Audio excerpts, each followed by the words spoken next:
Christian, wat maak jy? Maak jy jou foon bietjie skoon? Ja. Ja. Is hy verskriklik vuil? Ja. Maar kom vertel 'n bietjie vir my van dit.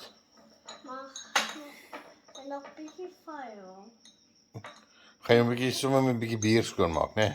Ja. Ja. Wat gaan môre gebeur? Morgen het firework. Nee man, ons gaan môre ons lekker markdag by skool hê. En pappa gaan towertoertjies doen. Kan jy onthou wat het ek nou nog gedoen met daai ander dingetjie, daai speletjie? Was dit oulik? Ja. Sê gou vir my ietsie. Sê gou vir my ietsie van die foon. De voer was vuil. Nee, nie die foon nie. Sê vir my ietsie. Sê vir pappa ietsie. Ek hou voor. Ek neem gou 'n video. Christian, kyk gou vir my. Wat is lekker? Waarvan hou jy?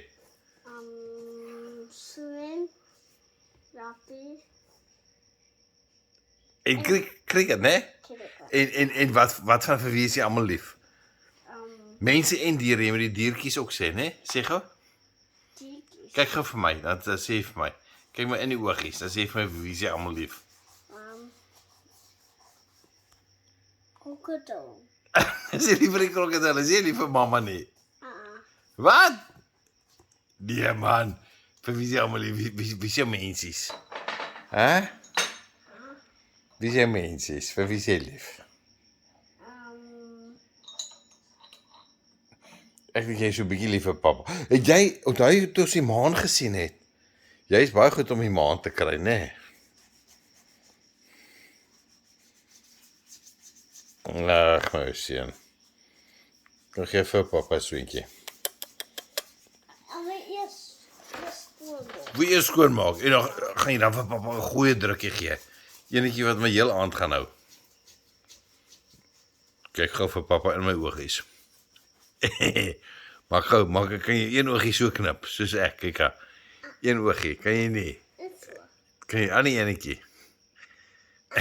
Ek gaan net oudjes. Kan jy altyd saam klip? Kan jy nie soos 'n flikkerligte maak nie? Check, klik, tik, tik, tik, tik. Nee, kan nie. Kan jy nie? Okay, maar dis okay. Ag, my ou seentjie bietjie. Dis 'n laat op 'n Saterdag aand. Wat is die datum? Ek dink 18 April 2024. En jy is 'n ou sterretjie. En kyk, hare. Ons gaan môre die hare sny, né? Ons gaan kyk gou vir my, ons gaan jou hare kort. Ons gaan vir jou klein haartjies gee. Is jy